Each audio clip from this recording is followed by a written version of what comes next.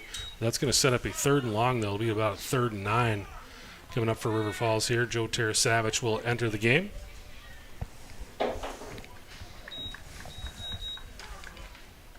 Spears doing a nice job on that pitch now.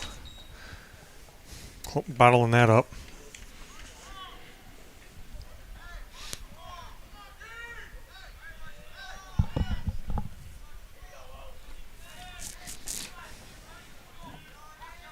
Massa has the play. 4:30 to go here, second quarter. Both teams taking their time. Both teams a lot of running, so not a lot of possessions. Give it to Tarasavich, and he's taken down after a gain of about 3. So that'll set up a 4th down, and we'll call it about 6. But again, where we are on the football field, we're not going to see a punt team. Blake Schneider will come into the game for the Cats. Tarasavich to the sideline. This feels a lot like Josh Jenkins in the flats to me. I don't think that's going to happen this time. I don't either. In fact, I know it won't. I think we see 45 He's on the sideline. Yep. No fullback in there. They're going shotgun. Massa out to Charlie Burke, and a great open field tackle by Superior. Charlie caught the ball, needed about a yard or 2, and Superior, nice job pulling him down at the point of contact there, and that's it. Cats off the field. That's our first stop of the game late in the second quarter here. Yeah, now you need the Wildcat defense to respond here and get a stop. Right? If Superior can come down and get one, Superior will get the ball back to start the second half. Chain gang about 5 yards off. Now they've got it.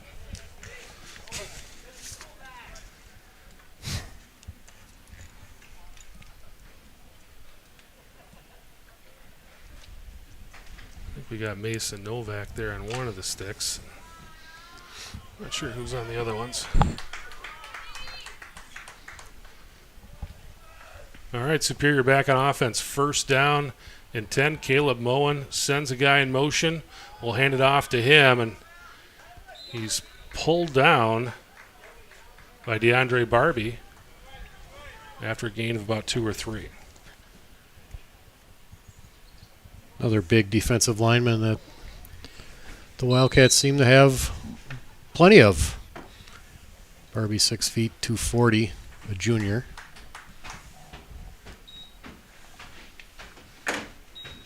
Built like a nose tackle. Hey, look who entered the booth. 1968 stadium umbrella. That's nice. Kevin Westhouse arriving. We told him we didn't need him, but he's here. He fancied the place It's like- up a little bit with his shirt and tie. It's like, I got to supervise these guys. Somebody needs to. Moen looking to throw this time. Now he'll tuck it in, and he's going to be pulled down immediately there by Jack Larson. Really nice job by Larson of staying home there, and as Moen can run, I think he's shown that ability so far this game, and did a good job squaring up on him and bringing him down, making it 3rd and long. So 3rd and long here, an opportunity for the Cats to get off the field with a nice defensive play. Clock rolling, 2:09 to go.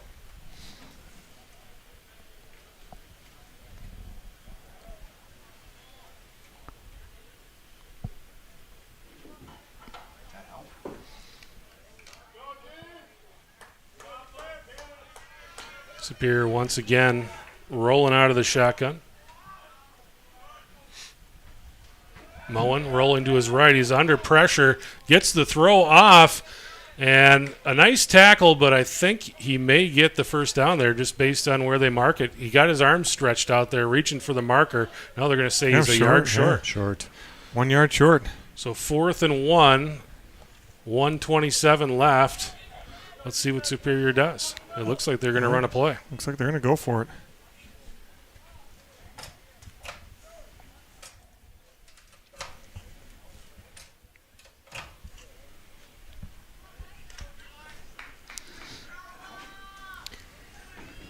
You guys still got the 1 year thing? Yep. 4th down and 1. Try to get him to jump here. Trying to get the Cats to jump. Close. Real close. Bergen Bernard right up, and they'll call a timeout. Bergen Bernard popped right up there but didn't cross the line. Superior not ready to run a play, so they'll call timeout, and now we'll see what they do coming out of the timeout. But, yeah, this has been a very, very methodical half for both teams. Everybody happy to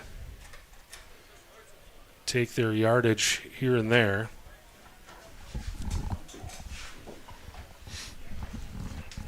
We'll see if they punt. What the Cats looking to do here. They got all 3 timeouts left. And with Massa behind center, they certainly can move the football down the field quickly if they need to. First things first, though. 4th and 1.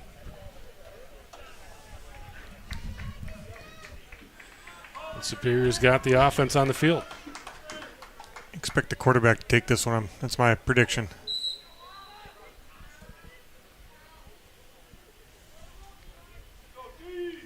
Moen. Got the football. Looking to take it up the middle. Cats got him wrapped up. That's going to be But close. it's good. Yeah, it's going to be real close. Should be a first down. I think that second effort was just Yeah. enough to get him there because I think they had him tied up, and you could see he kind of drove the legs there one more time, and that got him the first down. Thought they had him in the backfield. So 1st and 10 now. Clock rolling here. 35 seconds. Superior doesn't seem to be in a big hurry.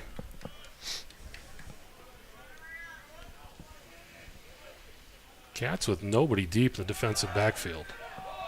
Yeah, and that's probably a mistake. Yep. Oop. Schneider makes the tackle, but I don't know. The safeties were playing basically right behind the linebackers, and there was nobody back. If that kid catches the football on the run, he's probably in the end zone. Yep. Yeah, that's a tough ask out of your corner to ask him to cover a receiver on a pattern like that with no safety help. So the clock stopped at 19 seconds after Superior calls a timeout. And I'm guessing we'll have a little bit different defensive alignment here in this play. I'm shocked if there's not a line safety back. There was nobody back. No, Both of them were right up by the linebackers. It's like they were in their goal line defense. Yeah. It just, I wasn't sure. Yeah. So 1st and 10 coming up here for Superior. 19 seconds left. They have 1 timeout left. Cats looked to be a few moments ago about to get off the field and able to put the offense on the field. Instead, backed up into their own end here. Not quite to the red zone, but knocking on the door.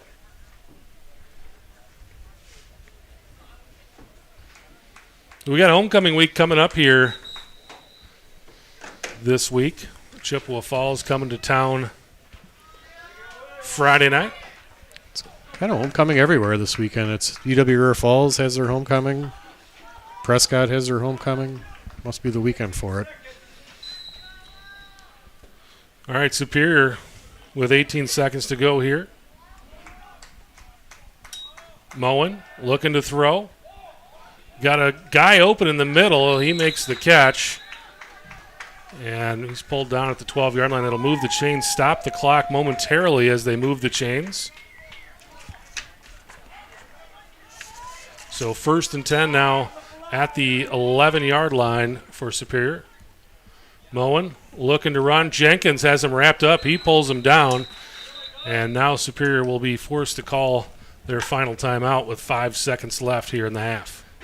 Didn't look like Mullen was really ready for that snap. No, it didn't look. It looked like really anybody was ready. The ball snapped, and everybody paused there for a moment. So Well, the center was ready, I guess. that's all you really need, I guess, is if the center's ready, everybody else better be ready. I guess. Exactly. A Taurus Eastgate down here. Gavin Carafel throwing the football around with Brecken French and Tino Massa.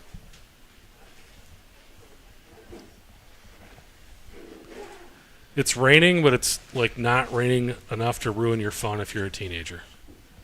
It's that type of rain. It's not cold either. Right, yeah.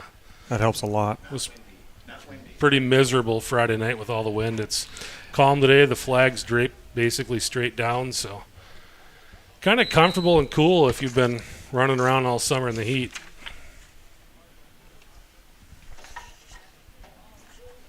Is this a TV timeout or what? It must be. It's a long one. Yeah. Second down and 10, but the downs really aren't going to matter at this point. 6 or 5 seconds left. So this will likely be the last play of the half unless it's a real quick pass play. No, on Friday night, Superior would have tried a field goal at this point, considering they tried a 54-yarder on Friday. Yeah, that's true. Moen set up in the shotgun. Nolan Wallace next to him. Moen rolls to his right. He's under pressure. Looking for room. He's found it. Throwing into the back of the end zone, but he is well out of bounds. Oh, he got lost. He lost. He didn't was know it. where he was, I don't think. He was, I think he thought he had 6. yeah. He was closer to that soccer goal than anything. He was wide open back there. I saw a had Moen found him, too. Yeah. Threw him a dart. I saw a Gopher replay this weekend when they were trying to down a punt. Guy went into the end zone, thought he was right at about the 1 yard line. Went 2 yards in the end zone, caught it, and he's pretty excited. And he looked down. He said, "Oh, son of a gun! I'm in the end zone. This doesn't help." This is similar. Yeah. So at the end of the half, it is River Falls 8 and Superior 6. Cats able to hang on there, keep Superior off the board before the half. To start the second half, Superior will be receiving the kickoff. We're going to take a quick break. I want to interview Jeff. We got something to talk about. Oh, hold Wait, on a what? second. Oh, Watch this. this. We're not taking a quick break. We're going to nice, do an interview on the fly here. This is going to be fun. It's always nice to get heads up with these Yeah, it things, is. too. So, Yeah. Jeff, I'm going to fix this headset 'cause this is going to drive me nuts. We'll fix this later. Hold on, right? Hold on. We'll fix this later. I mean, check. Nope. Anyway, so I was driving over here thinking about 24 hours ago, Jeff Johnson was just headed back from Green Bay, Wisconsin, and it was a historic game at Lambeau Field. Jeff was there with his wife and a couple kids. Jeff, what was the atmosphere like at Lambeau yesterday in the fourth quarter? In the fourth quarter, a lot different than the first three. We don't care about the for first sure. three. I was taking Yeah. a nap midway through the third quarter. Yeah, what was interesting with start of the fourth quarter is when the Packers went for it on 4th and goal or 4th down and they didn't score. So it was still Yes. 17-0. And people started packing their stuff up. Yeah, we saw a few people leave. I wouldn't say a ton. Right, but you're starting to gather your things. You're thinking, yeah. well, this is like, wow, what a waste of Sunday afternoon, yeah, all that, right? And I can't say I didn't think about it at Right. that point. But made a stop. Next time down, the Packers kicked a field goal. It's like, okay, then you can start to maybe see a path. Right. They were 2 scores out. Right, but even when that field goal happened, you're like, God, they should have had 7 right there, right? Right. You're like, well, okay, they want to get 3 on the board so they don't get shut out. Put Yep. 3 up. Yep. So then they scored and a touchdown, and you're like, okay, it's 17-9. They're going to kick the extra It's a point, point, right? Well, the color announcer on TV, he almost came out of the booth. He's like, "What are they doing? Why are they going for 2?" And the play-by-play guy says, "This is the new 2023 NFL math." And I guess they have an analyst in the ear of the head coach now telling him the odds say you go for 2 here when this is something we're not used to. So they do go for 2, and everybody's yelling at their TV. You're going, what are they doing? All 4 of us are saying the same What thing. are I'm you like, doing? what are we doing here? And I'm like, Yeah. And obviously it was in retrospect or hindsight, it was Oh, geez, it was genius. It was a Genius. brilliant Just brilliant genius. move, and Yeah.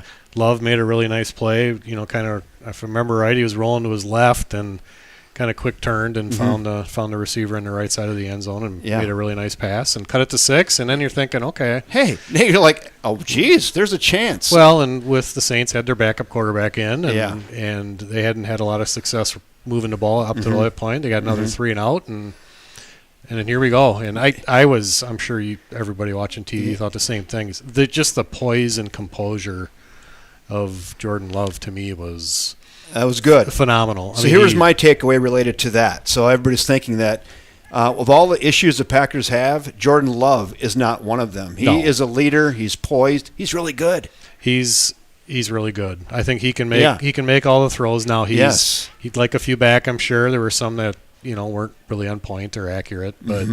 But he can make every throw. A couple of those passes he made over the shoulder, back shoulder passes, over the top, even the touchdown pass, incredible. The pass to Dobbs at the end of the game that eventually was the game winner was he put it exactly where he had to put it, and obviously a heck of a catch, but heck of a throw, in a pressure situation like that with. So you go up 18-17. There's still a couple minutes left, and of course. Little prevent defense, and here come the Saints right down the field. Yeah, everything changed at that point. They had done a really good job through the last 4 or 5 possessions of stopping them. Right. And then, they drive it right down the field, which you kind of figured would probably happen. Right. The Joe Barry prevent defense. Yeah, right. In full force. And obviously they caught a break with that missed field goal, but just probably a game they shouldn't have won. But and loud. I mean, one of the louder games you've heard in Lambeau. Yeah, I would say I've been fortunate enough to be at quite a few of them, and that was right up there as it built throughout the fourth quarter for sure, and especially right at the end. Well, one you'll never forget just because of the great story that was set up by the being behind and doing nothing for 3 quarters. Yep. And what was even nicer is we're driving home. We had the joy of listening to the post game, the Chiefs-Bears game too. Oh, yeah. The Vikings, I feel the Bears, the Cowboys, all of them. I didn't even get a comment from Bo here. Yeah, so, right. I see when I'm ignoring on that. So, anyway, I'm going to give the headset back to Bo here, and you're going to probably go over some statistics that Mr. Dan Jenkins put together here in the first half. Anyway, thanks for sharing the stories. I thought about you. It was very fun, and boy, I bet you had a good time there at Lambeau. Well worth the trip, without a doubt. One the boys will always remember. Oh yeah. All right, here you go, Bo. Thanks, Jeff. I'm just glad the Packers ended up with a decent quarterback after the terrible quarterback play they've suffered through for the last 30 years. Oh, they deserve it. I can't argue with you there. All right. Cat's getting ready to kick off here. We'll get through these stats here. If you want to. Get in between some plays here. We'll get these stats brought out to you. Luke Anderson set to kick off with the Cats leading 8-6. And Superior. Looks like Blair is maybe kicking off, number 22. Lucas Blair has kicked off earlier in the season. Back out there again. A high kick. Going to be fielded around the 24-yard line by the Spartans. And they will bring it out to around the 40. Cats defense back onto the field.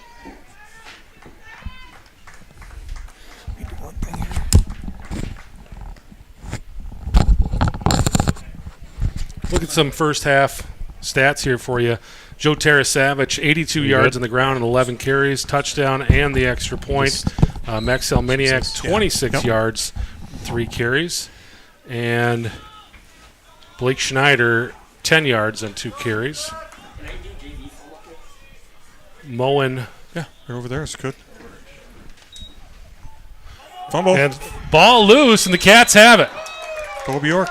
Bo Bjork comes flying in there, and just the exchange, the running back to quarterback to running back exchange ends up loose, and Bo Bjork, Johnny on the spot, falls on it, and we were looking for that spot where the Cats get a stop, and there it is.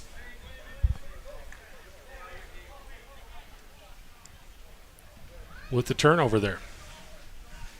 So offense back onto the field, and Brecken French out to play quarterback here to open the second half. French was 1 of 2 in the first half for 13 yards. Receiving stats in the first half, Josh Jenkins 2 catches for 18 yards. Charlie Burke 1 catch for 5. Sounds good. Okay. Sounds good. See. French Kevin. Kicks it out to Tarasavage. Tarasavage out ahead to the 30-yard line. Nice run on first down. Pick up around 7 yards on first down. We'll leave a 2nd and 3 here for the Cats.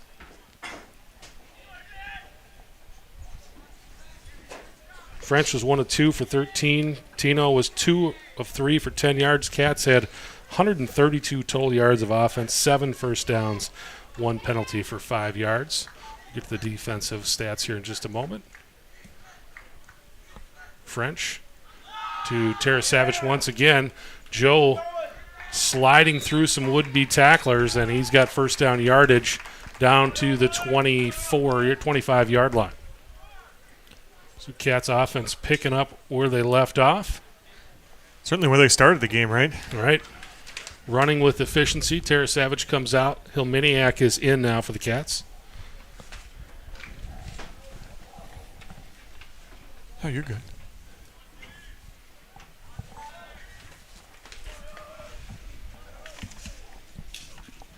French to Hilminiak. Hilminiak gets around one tackler, dragging another one down the field.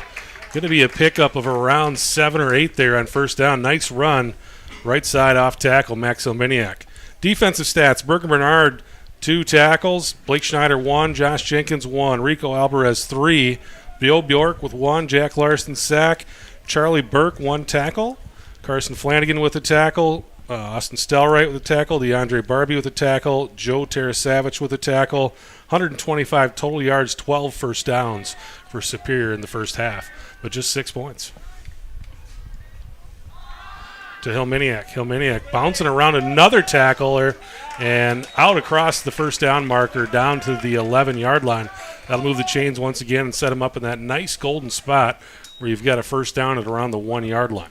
Really nice hesitation move that time by Hilminiak, keeping his feet moving, and nice job bouncing outside. Yeah, just a nice bounce, exactly. That was 2 of them in a row, kind of the same thing, being very patient and following his blockers, and like Jeff said, moving around, dodging in and out, and really nice run.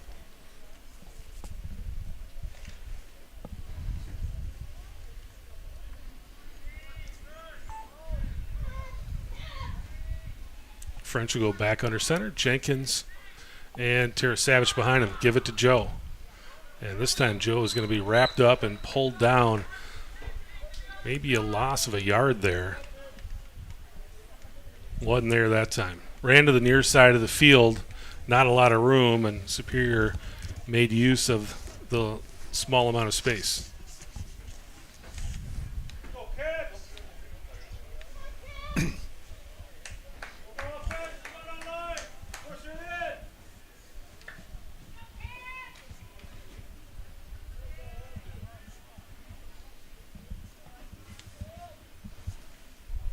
French will go back under center here. 2nd down and 11.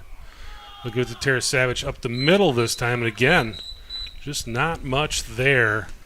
Superior with some nice line play, just penetrating, just getting behind the Cats' offensive line, and just nothing there for Joe Tarasavich, just barely getting back to the line of scrimmage.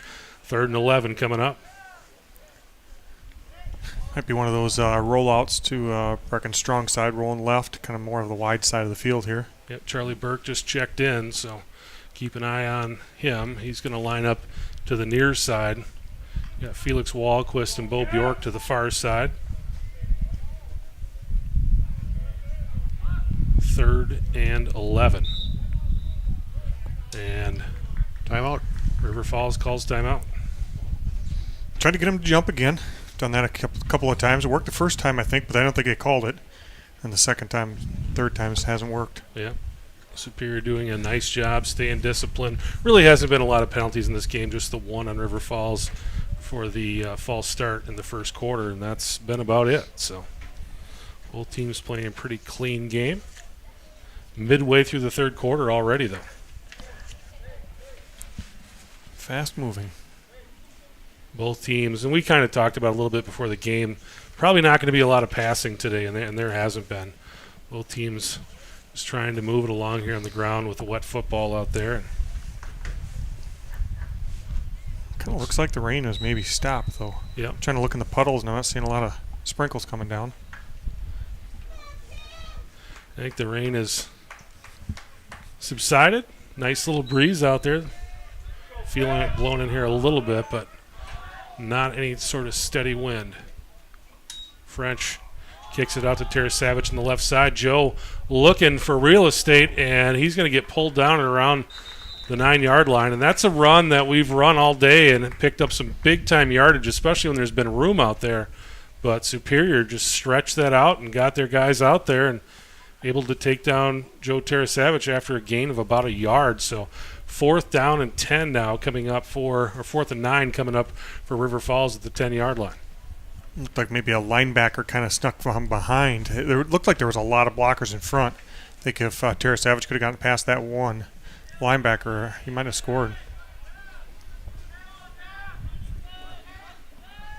So 4th and 9, and you got to think they're probably going to pass here, but when you've got Joe, I think they won't be afraid to run if they feel like that's the thing to do. You got Caden Kroll on the far side here. Going to fake the handoff to Joe.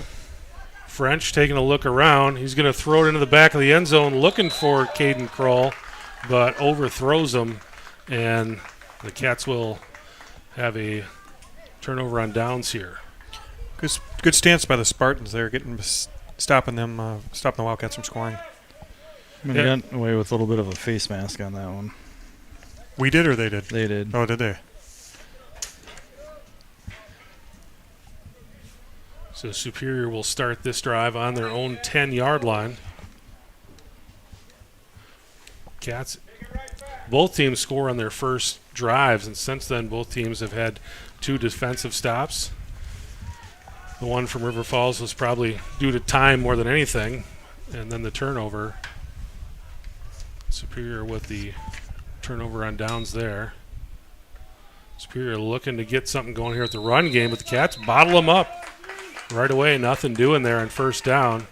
What do you got for the tackle there, Dan? I think that was Bo. That's who I had too. Your eyes are better than mine. I didn't bring my binoculars.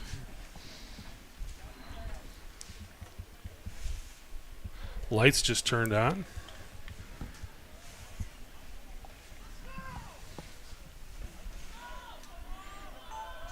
Second and 10 here for Superior.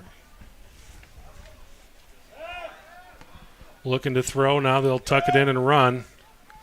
Schneider is there, and he wraps him up and takes him down. Schneider did a couple of nice things there. Playing a little zone, he covered the guy in the flats that it looked like the quarterback, Moen, was going to go to. And then when Moen decided to run, Schneider came up and made a really nice tackle. I think we got a different quarterback in there. His number not in the jersey or not in the program. Oh, all right. I think it was number 4 out there playing quarterback. Is that what you guys got?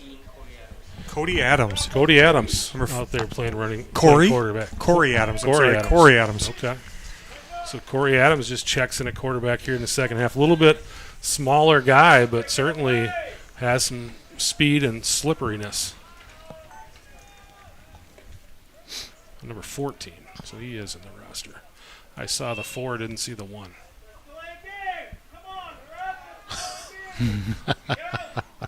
And Cats with an opportunity there. Wow. Boy, they hit him in the backfield, but he got the football out, and a nice completion down to the 35-yard line, looking for Aiden Parks, and found him.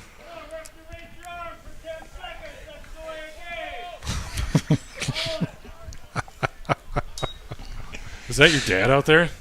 I think it's somebody out there who's emotional in the bleachers. I will say he's somewhat correct in that they've been very hesitant to throw flags on. Dan saw the face mask earlier. They're letting him play. We'll just say that. Yeah. All right, 1st and 10 now for Superior. And Austin Stelright able to pull him down. Gain of about 2 on first down.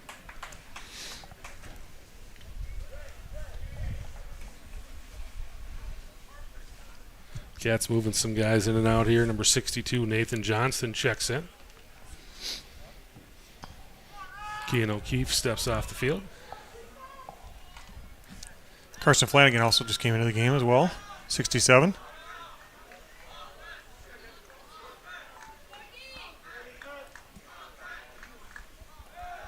Looking to throw. They're throwing downfield. Moon ball up there for grabs and knocked away by Charlie Burke, and Rico Alvarez again almost had an opportunity at that one as that ball bounced up in the air. 2nd and 7 coming up now for the Spartans. That's not what you call a 50-50 ball. That was more of a 30-70 ball. 1 and 3 or whatever. Yeah. Still almost got the completion. Definitely had plenty of opportunity to make a play on that because that thing had some arc on it. There was time. Might have been an illegal pitch in the softball game. A little higher than 12 feet. High snap, ball loose. Austin Stelright picks it up, heading for the end zone. Tackled at the 15-yard line, and Austin's going to see that one in his dreams tonight. Picked up the ball, and all he saw was green in front of him. I think he was pretty excited to potentially score on that one, I think. When you wear 71, you don't get too many opportunities to score, so No, you do not. you get the chance and you see that green, you're going. So Cats come up with another turnover, and they've got some great field position here at the 15-yard line, leading 8-6, late stages of the third quarter. And Tino back in at quarterback for River Falls here on this drive. They've been alternating.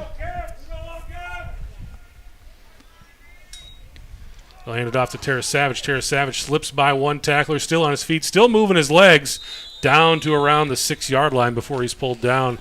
Pickup of around 7 on first down. Set up a 2nd and 3. Clock rolling with 1:53 to go here in the third quarter. Nice run up the middle by Terrace Savage.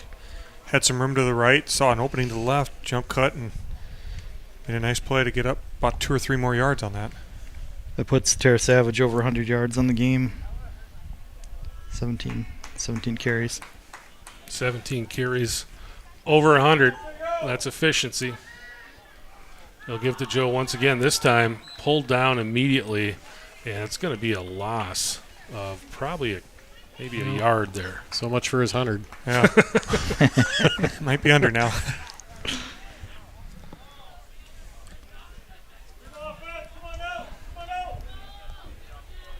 So a third down and about 3 from the 7-yard line.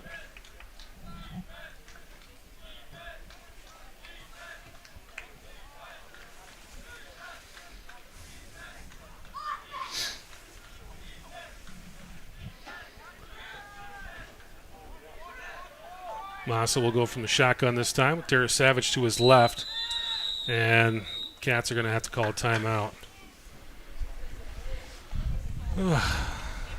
I didn't see the back ref. Did he have his hand up? Was he starting to count? I wasn't looking. I was Yeah. watching the alignment there. But according to the crowd, I guess, once those hand goes up, you don't have to worry about it. Yeah, he had plenty. I was going to say, he probably had plenty of time. So the Cats will call a timeout there to avoid the delay game.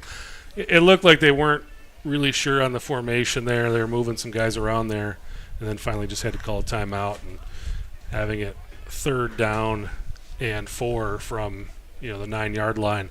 I think it's one of those deals here where probably better to call a timeout and try to get your score here than run a play when people aren't sure what they're supposed to do. Yep, I agree with you. This is a spot where getting a touchdown would be very prudent. I think that was the Vikings' problem yesterday. Just wanted to run a play quick, and then turned it over.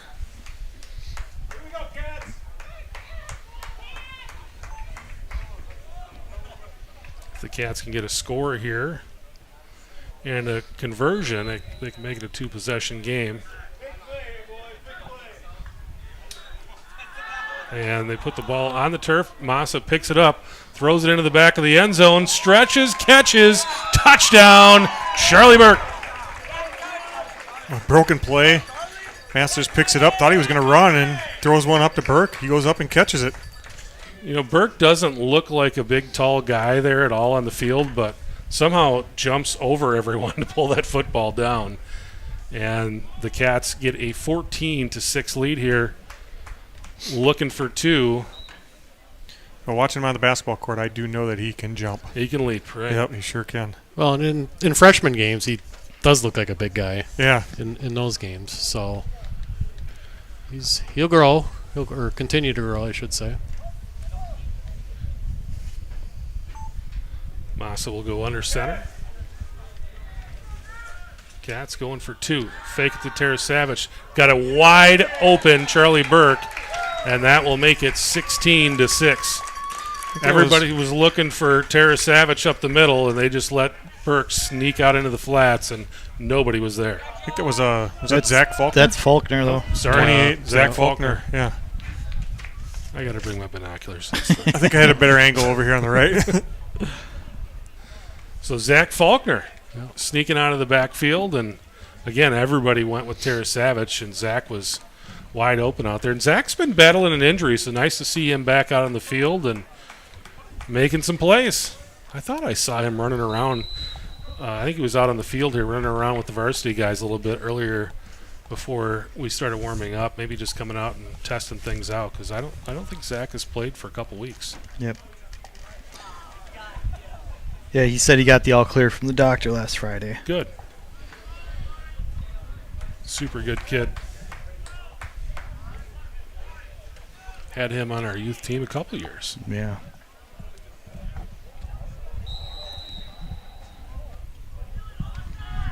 Cats set to kick off here, leading 16-6. 30 seconds left in the third quarter. Lucas Blair kicks the onside. Cats got a chance at it, but Superior, one guy turned around. Everybody else was going they back were long to block. gone. Yep.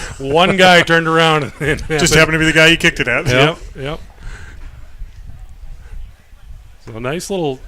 I think maybe that was trickeration. Maybe it was another one of those slips, but. But either way, they were close. I thought they were going to get it. Everybody had turned around but one guy, and that happened to be where the football went. 1st and 10. Chain gang got those sticks the wrong direction. Oh, they'll get it figured out here.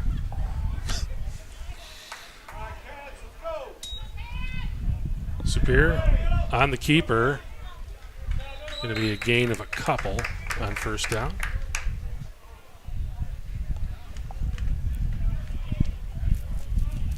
Corey Adams, junior quarterback, 5'9", $157. It looked like number 28 maybe. Was that number 28? Who's that? Logan Avery? Landon Andry. Landon Andry? Yep. All right, new quarterback. There you go. I got 3 of them, I guess. Moving some guys around. Yeah. That's them the all. end of 3. So at the end of 3, it is River Falls 16 and Superior 6. Refs didn't have to move the ball a whole lot, did they? Did not. All right, we got to thank Sarah Jenkins for supporting JV football here on the River Falls YouTube channel. If you're looking to buy, sell, or just want somebody to come out and give you some advice, get a hold of Sarah. You can reach her at 612-703-3944, or you can check out her listings online at sarahjenkins.com. Sarah, thanks so much for your support of River Falls Sports YouTube and JV football, and we got Sarah coming on board for hockey this winter as well. So.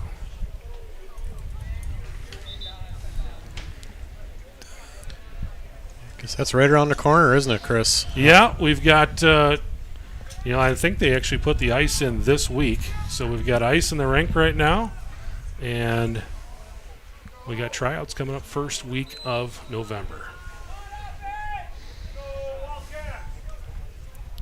About a month away. Superior throwing downfield. It's going to be incomplete. Looking that time for number 27, Will Monroe. Rico Alboraz on the coverage. Pretty good coverage there. There's really would have had to throw it perfectly to complete, and just ahead of Will Monroe on the pass there. So 3rd down and about 8 from the 50-yard line.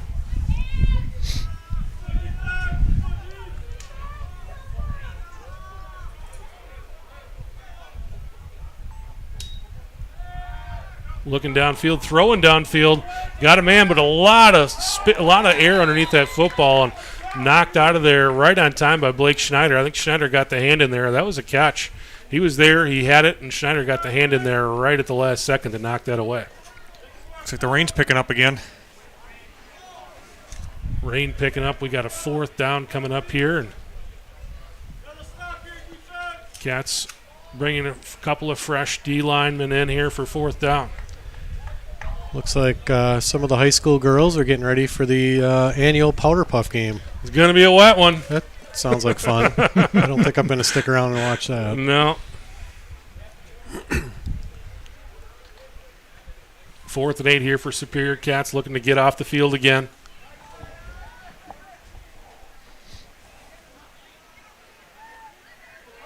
Spartans send a man in motion, looking to throw. Quick throw across the middle, complete, pulled down right away by Charlie Burke, but that'll move the chains. Beautiful pass there out to number 22, Hunter Parker. Parker makes the catch. And again, that was just basically a 2-step drop and throw. Right up the seam. Right up the seam, and it was there. Yeah, it's getting a flashback to Friday night now, Chris. The weather. Spartan quarterback under duress, throwing downfield, and he's got a man again. First down yardage, down to the 25-yard line. That was caught by number 81, Owen Wells. Yeah, wind picking up a little bit too. Blowing right in our face.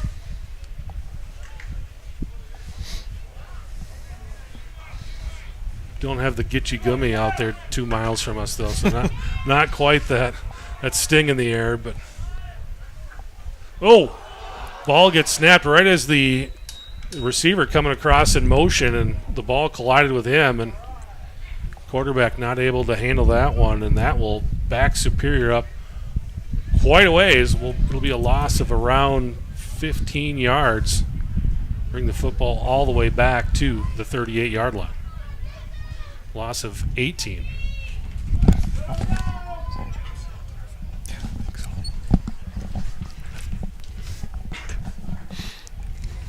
Keep her moving. Yep.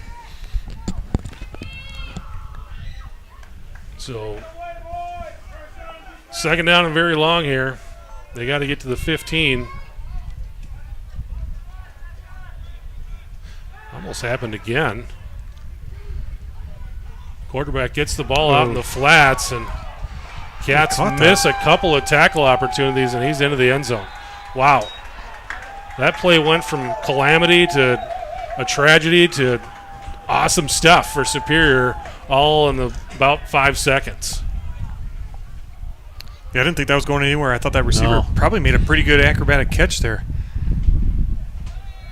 Hard to tell from up here, but it sure looked like a pretty nice catch. Almost nearly was, the football almost hit the guy in motion again, and then quarterback barely gets a hold of it. A couple Cats had a shot at the quarterback, and then the guy makes the throw, makes the catch, and we just missed about 3 tackles there. So Superior going for 2 here, down 16-12. They'll hand it off, looking for room. Oh, block in the back. That's an illegal block. If you put your hands up after you block someone in the back, it's not a block in the back. Oh, okay. No, they don't get it either way. So a couple of flags hit the field, and one for sure is a block in the back. The other one I think was a hold, but either way, they're both going to get declined. 16-12 now, Wildcats after the touchdown, and that looked like a video game move there. But not successful. Cats offense will go back on the field here with 7:52, so a lot of time left. River Falls leading by 4, but they're going to have to at least move the football here, if not score on this drive, because Superior has moved the ball pretty effectively. Had a drive stall out because they ran out of clock and a couple of turnovers, but they definitely have been able to move the football today. And that rain, as you said, Bo, definitely picking up. The wind picking up a little bit as well. A little sloppy out there. Yeah, sure is. So, chance for an onside kick here, potentially? Well, they tried it last time.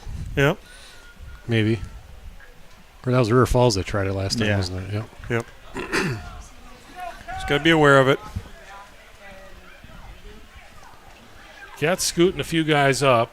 They'll leave Terrace Savage deep. Everybody else kind of within about 12 yards of the 50.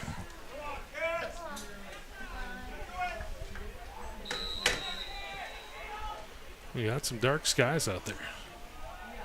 Superior, deep kick, fielded by, no, it's Charlie Burke. Burke looking for some room, sliding through a few tackles, and he's going to get pulled down around the 33-yard line. Looks like the Cat's going to go with Massa here at quarterback. The artist is here in the house.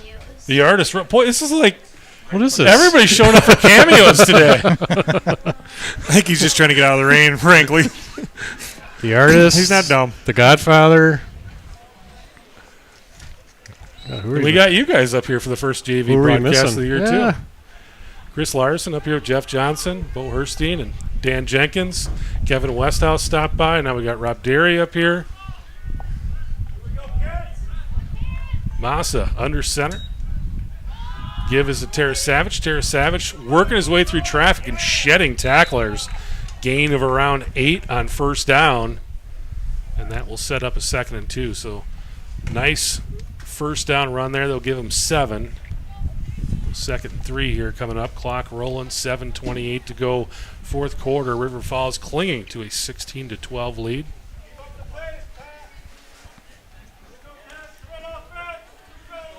If you want to come out and stand in the rain, the Powder Puff game going to go on the field as soon as we're done. Part of the homecoming festivities this week.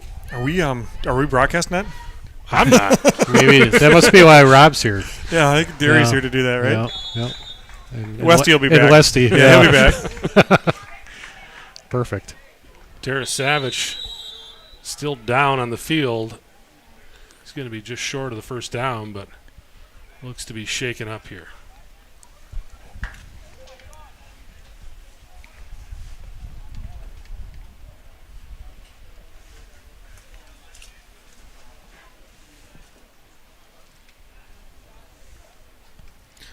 Training staff having a talk with the officials. Is this thing flashing right here? Does that mean we got to change the We did. light? Oh. There we go. Joe is up under his own power. And Good call, Bo. Yeah, well, I Over to the saw something sidelines. flashing. I'm like, what's going on there? I remember that from my few times that I've done the camera.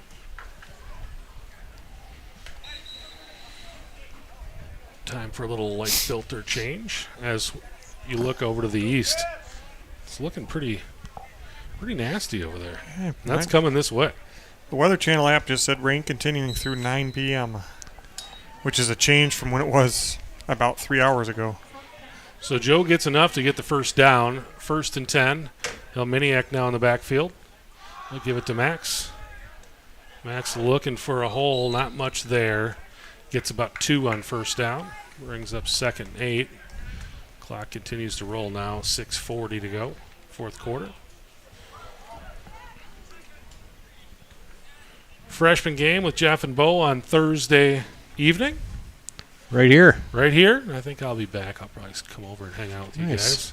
Jeff and I have talked about that Chippewa Falls team that the freshmen are going to play.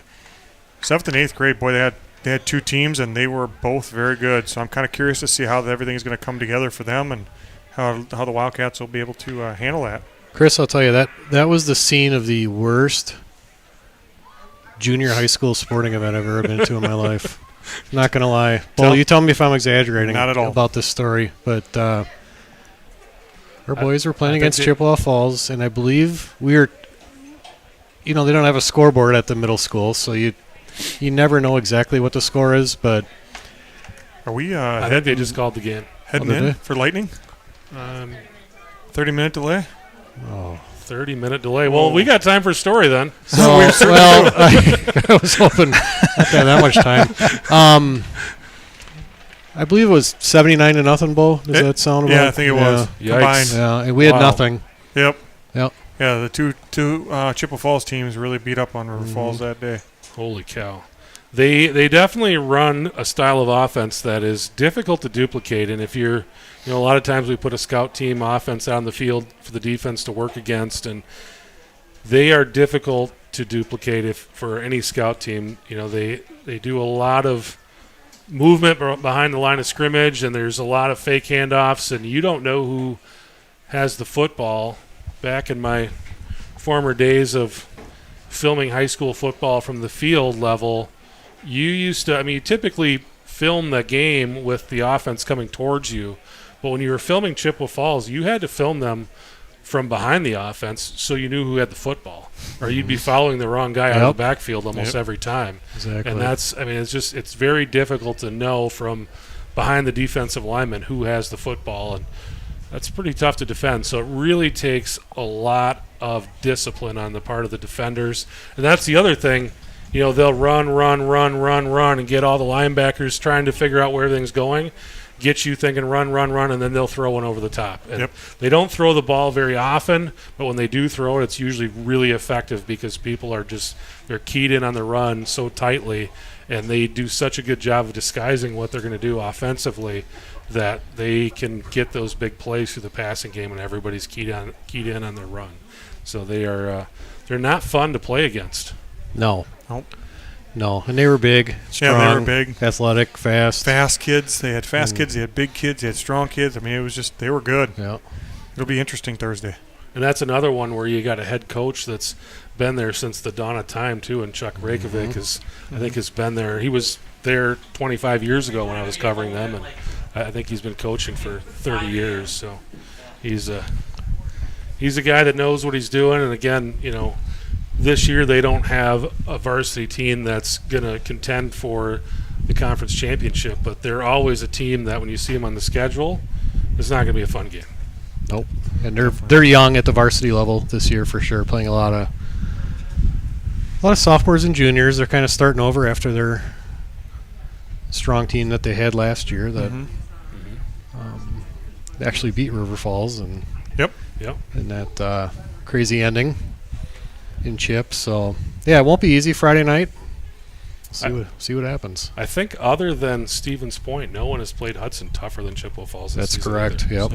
Stevens Point, the lone team that's beaten them, but Chippewa Falls took them to the wire, and I think they were leading late in the game, and Hudson kind of had to have some late game heroics to come out of there with a victory. So we got that freshman game coming up Thursday, and then varsity at Raymer Field Friday night for homecoming. And I'm assuming that you guys were talking about the weather a little bit earlier today, that we're supposed to have just splendid weather on Friday. So probably a packed house at Raymer Field for homecoming. All the folks coming back to see all their friends, and just kind of one of those kind of like a family reunion type of atmosphere at the field for homecoming. Volleyball this week, Rob? At Rice Lake on Thursday. Okay.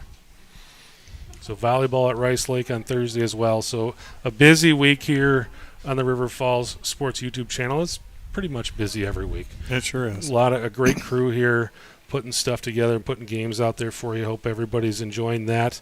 Guys, we can sit here and chit-chat for a half hour, but I think what we're going to do is just kind of pull the audio down and just kind of let people – you can kind of keep the screen up and maybe have a little dinner, maybe mix a cocktail, and when they come back on the field, we'll bring it back up. We'll see you in a bit.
I'm Kevin Westhouse, your utility director.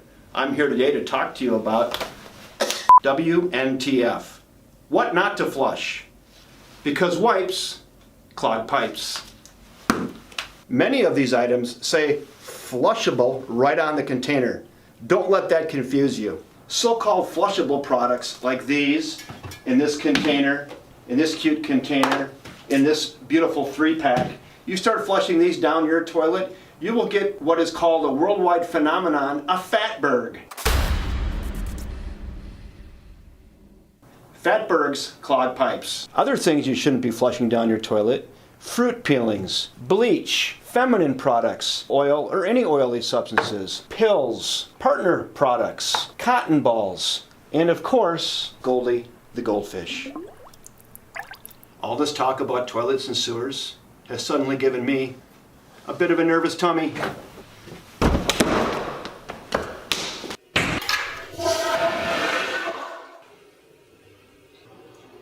Remember, wipes clog pipes.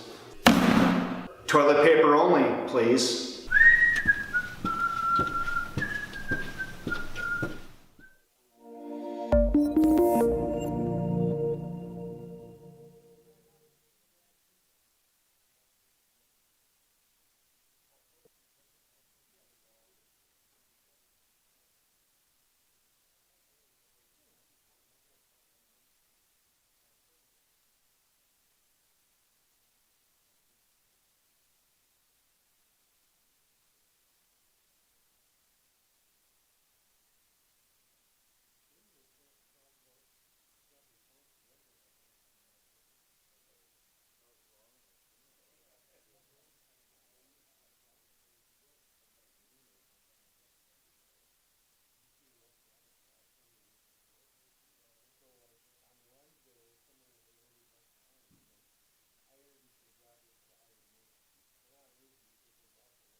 All right, players coming back out onto the field.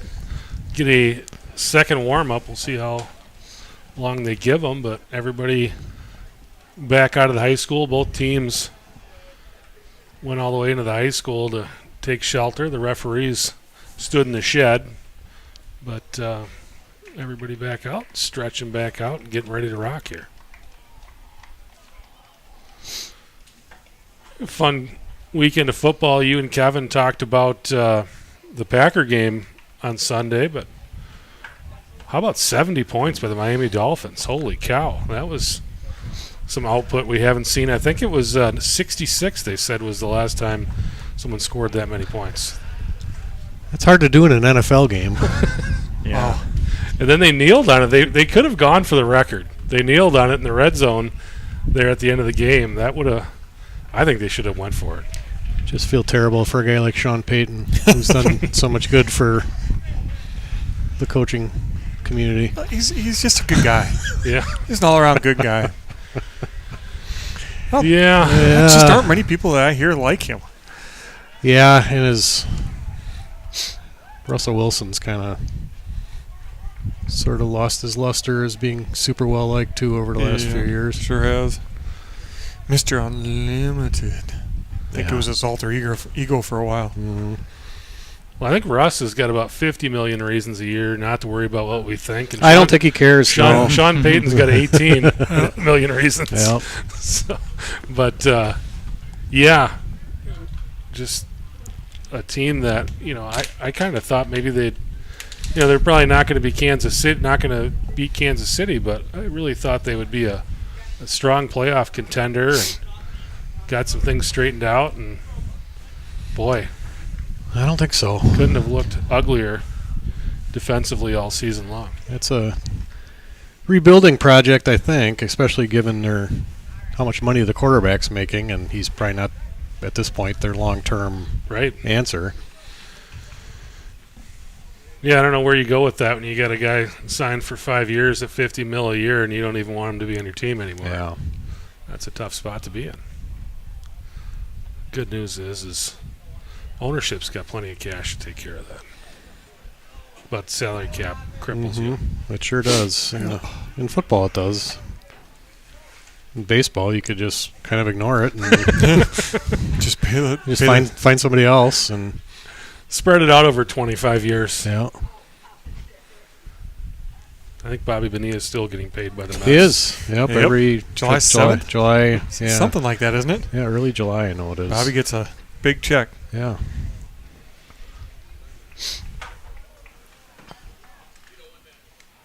Yeah, it's been a few years since he's played. Like 20. Yeah. Everybody should get that, where they're just like, you know what, we don't want you working here anymore, but Yeah, we're going to just send you a check for $1 million every year. just to go away. Yeah. Tough spot to be in. I think it's every year it's online. It's Happy Bobby Bonilla Day. Right. Mhm. Yep. Well, it looks like we're about I done think with we're getting warm-ups. ready. Yeah. It shouldn't have took too long. I'm sure they were all in the gym, I imagine. So the Cats have the football here at the 46-yard line. Mason Novak picks up the down marker. Still got the number 2 out there. So second down and short here coming up for River Falls. One thing I'm confident of is the head referee, Jim Selt. He will keep this game moving. Yes. Surprised he hasn't won the clock He's- already. He's just itching that right arm to get that going. Yeah. When you're an official, you get paid by the game, not by the Yeah, hour. yeah. So it behooves Here you he to goes. get He's this look at thing him. rolling. He's got it going. Let's go. Attaboy, Jim. Yeah, snap it. Get down and snap it. Yeah. Cats looking to throw. They get it to Bo Bjork. Bo Bjork across the 50, down to the 40-yard line, and flags are flying here. And we got a illegal block. Illegal you think? block, yeah, it was. I saw it. Probably didn't need to happen either. I think Bjork was already well downfield. Well, that was one that was really far away from the play as well.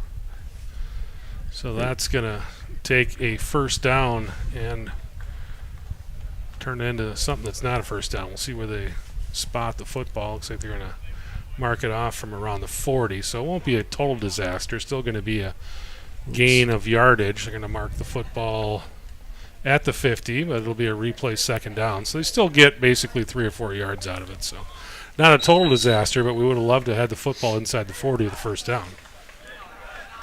And, the Cats got up there. They snapped the ball before Superior was set. Could have been even bigger. So second down and 4 from the 50-yard line.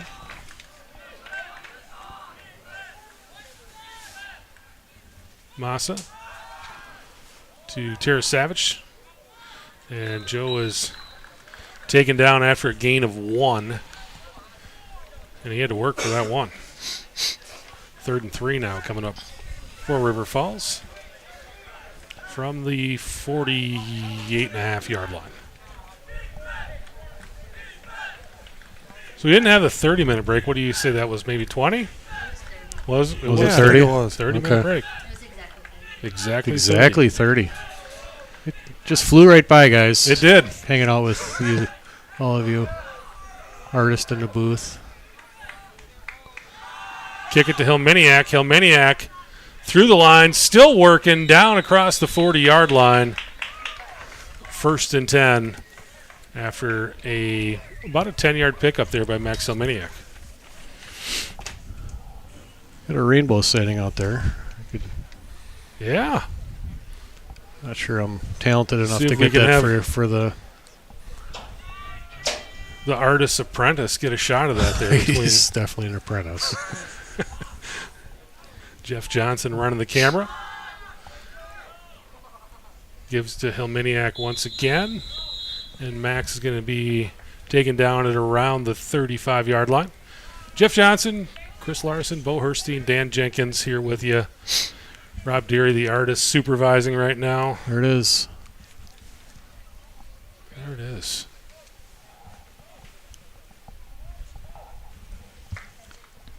If you're looking for the pot of gold, it's somewhere on the other side of the tree line there. 2nd and 6. We'll fake the handoff.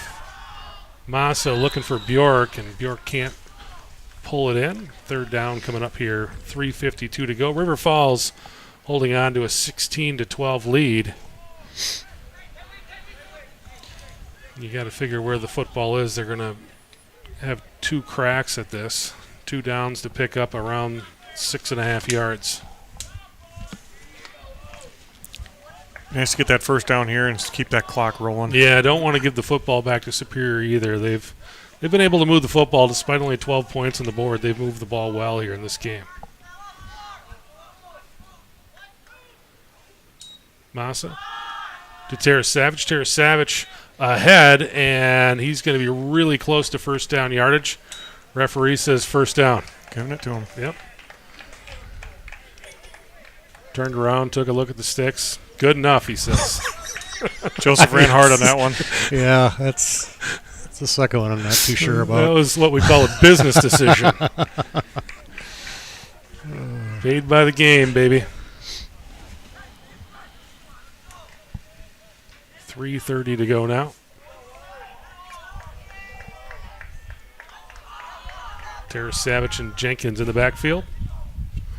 And Massa got him to jump that time. 5 free ones.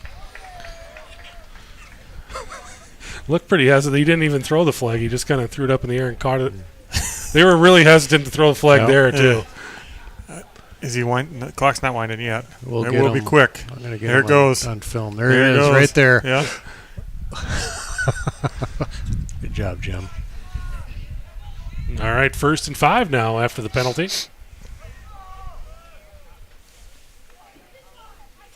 Clock ticking down to 3 minutes.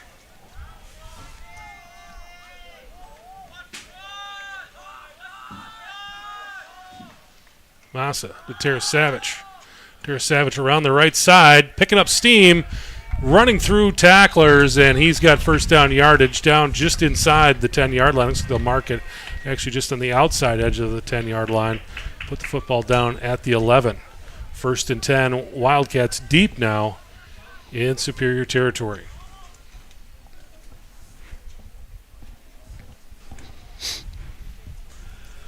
Cats can put this one in. They can pretty well secure this thing now with the clock rolling at 2.5 to go.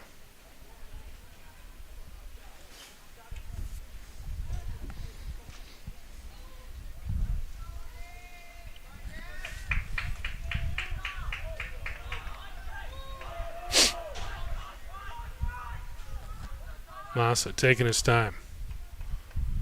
Watching the back judge.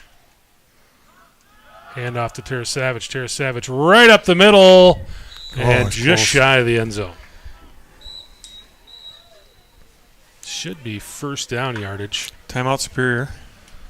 So Superior uses a timeout here to try to preserve clock and put themselves in a position where they can come back in this game. If the Cats put this thing in the end zone, it's going to be at least a 10-point lead. They'd have to score twice. Well, I think it's just about second and about 1. So real close. I think the first down, you get to the 1, you might get a first down. Thought he had it, but just a little short. I was watching Novak. He flipped that number to 1, I think, and then flipped it back to 2. And the ref said, nope, son. Back. Put it to 2. It's not quite there.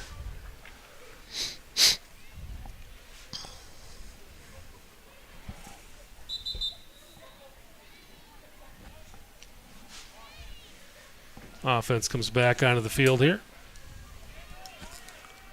Tara Savage, Josh Jenkins in there. The backfield.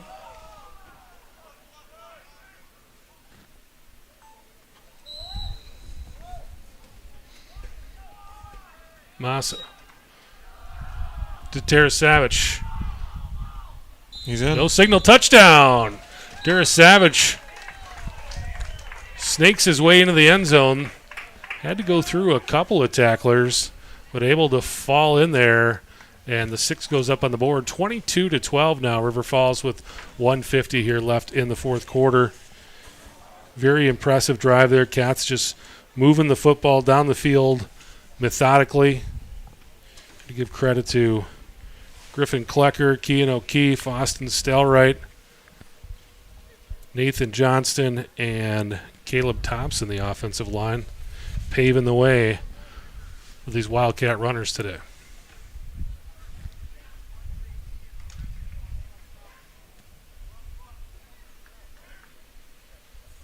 Cats go for 2 once again. Massa fake the handoff, looking to throw, and it's through the hands of Bo Bjork.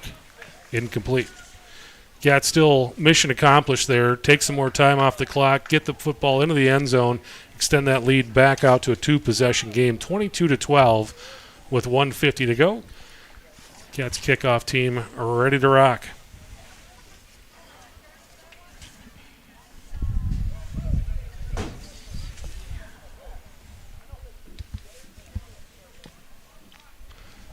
Mixed it up a little bit at kicker today.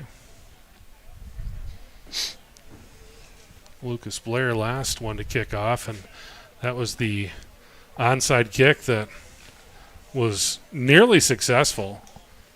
But I'm assuming that Superior is not going to be running backwards here right away in the kick. No. They'll be looking out for it this time. I think I might be a little shocked if they decide to onside kick this one. I would be too, yes. Yeah. This is a spot where you kick away and make Superior go the full length of the field twice to beat you. Seen some crazy things, but I don't think that's going to happen this time. Superior will bring some guys up. Lucas Blair set to kick. And it's a bouncer. It's through the hands of the Superior player and not able to field it, so he'll take it down at the 30-yard line. So not a pretty kick, but the way it was handled, it's very effective. Superior's going to have to take this one 70 yards to put it in the end zone. 1:47 to go. Cats defense on the field, and this is, when you're a D lineman, this is the fun part. Shouldn't have to worry too much about the run. Just go get them. Pin those ears back and go get the quarterback, right? Yep.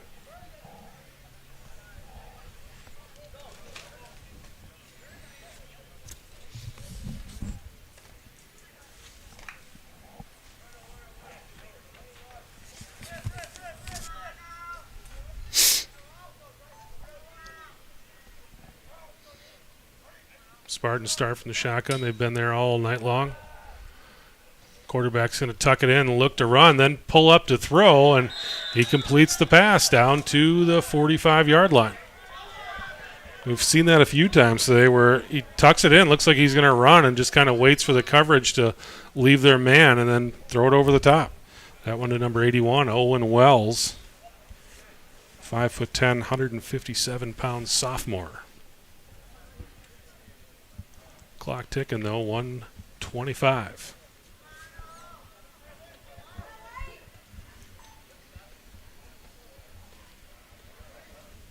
Superior, man in motion. Fake the handoff, looking to throw. Josh Jenkins looking to chase him down. Just throws the football for the golf cart. Almost hit the golf cart. Somebody was not happy that ball didn't go past the line of scrimmage. Yeah. 2nd and 10 now. Clock stopped at 1:09.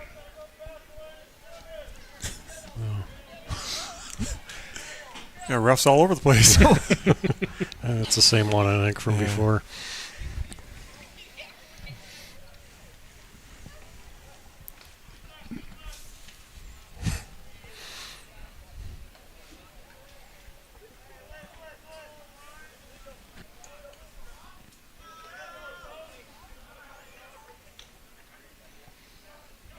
Superior looking to throw. Now he'll tuck it in again. Carson Flanagan got a hand on him, and again just runs it right up to the line of scrimmage and then throws it over the defense.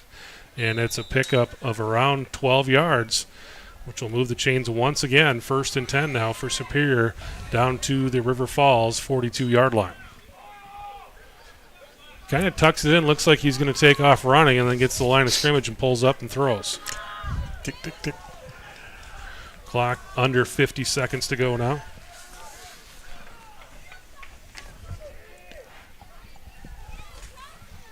Cats bringing the rush. Felix Walquist, Josh Jenkins there. Still gets the ball out, completes the pass, and it's going to be a pickup of around 5.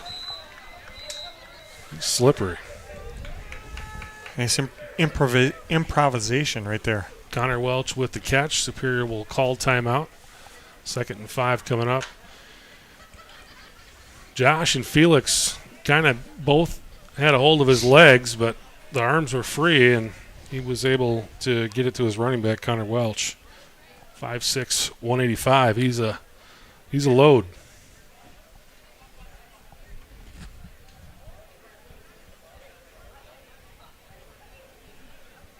Cats get a chance to talk it over, catch their breath.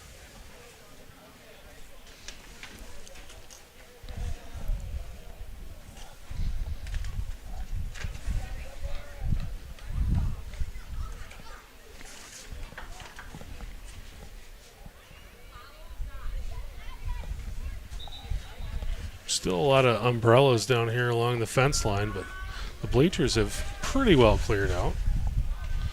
A lot of folks went home, probably watching the broadcast. If you are, hello. 2nd and 5, not much time left. Superior throwing downfield, got a man, but it's picked off. Charlie Burke with it. Burke pulled down at around the 50-yard line. Charlie Burke just playing center field there. We talked earlier in the game about how those safeties were way up. That time they were definitely back playing center field, and ball came back, and it's probably going to be one of the easiest interceptions Charlie Burke will ever get in high school. Just hanging out back there and basically threw it right to him. Yep. So the Cats offense will come onto the field here with 18 seconds left, and probably in the neighborhood of a kneel down, and Superior can jump on the bus and head home. About a 3-hour rip back to Superior from here.